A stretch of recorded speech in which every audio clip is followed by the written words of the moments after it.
2013 সালের ৫ ও ৬ মে ১৩ দফা দাবিতে মতিঝিলের শাপলা চত্বরে জড়ো হন হেফাজতের কয়েক লাখ নেতাকর্মী। ছত্রভঙ্গ করতে অভিযানে নামে আইনশৃঙ্খলা বাহিনী। শুরু হয় রক্তক্ষয়ী সংঘর্ষ।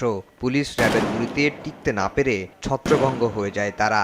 সংগঠনটির দাবি, ওই ২ দিনে তাদের শতাধিক মানুষ নিহত হয়েছেন, যদিও মৃত্যুর প্রকৃত সংখ্যা এখনও অজানা।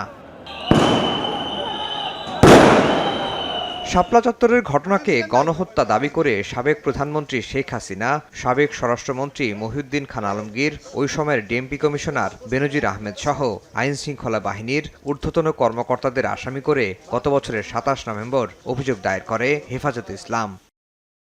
বুধবার এই মামলায় ক্ষমতাচ্যুত প্রধানমন্ত্রী শেখ হাসিনা সহ ৫ জনের বিরুদ্ধে গ্রেফতারি পরোয়ানা জারি করেন আন্তর্জাতিক অপরাধ ট্রাইব্যুনাল।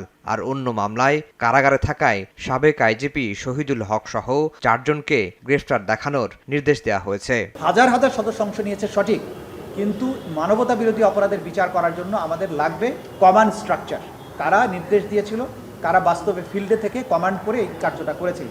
সেই কারণে প্রথমে আমরা টপ কমান্ডারদেরকে বিচারের মুখোমুখি করতে চাই। এদিন ট্রাইব্যুনাল জানতে চান গণজাগরণ মঞ্চের মুখপাত্র ইমরান সরকারকে কেন আসামি করা হলো। জবাবে চিফ প্রসিকিউটর বলেন, শাপলা চত্বরের গণহত্যায় গণজাগরণ মঞ্চের সম্পৃক্ততা মিলেছে। ইমরান সরকার গণজাগরণ মঞ্চের মুখপাত্র হিসাবে সে নিজে সরকারের যে সমস্ত ঊর্ধ্বতন কর্তৃপক্ষ, প্রাইম মিনিস্টার থেকে শুরু করে স্বরাষ্ট্রমন্ত্রী, র্যাবের প্রধান এবং পুলিশের কর্মকর্তাদের সাথে বিভিন্ন সময় বৈঠক করে এই শাপলা চত্বরে যে পরিচালিত অভিযান ছিল সেটির পরিকল্পনায়ও তিনি অংশগ্রহণ করেছিলেন। হেফাজত নেতারা বলছেন, আলেমদের নির্মূল করতে পরিকল্পিতভাবে গণহত্যা চালায় বিগত আওয়ামী লীগ সরকার। ফ্যাসিস্ট সরকারের প্রধানমন্ত্রী সহ যারা গণহত্যার নির্দেশ দিয়েছিলেন, যারা গণহত্যার সহযোগিতা করেছেন এবং পরিকল্পনা করেছেন, তাদেরকে আইনের আওতায় এনে দৃষ্টান্তমূলক শাস্তি যেন আদালত ব্যবস্থা করে। আগামী 12ই মে তদন্ত প্রতিবেদন দাখিলের নির্দেশ দিয়েছেন বিশেষ ট্রাইব্যুনাল। প্রসিকিউশন বলছে, তদন্তে আরও যাদের নাম আসবে তাদের বিরুদ্ধেও নেওয়া হবে ব্যবস্থা।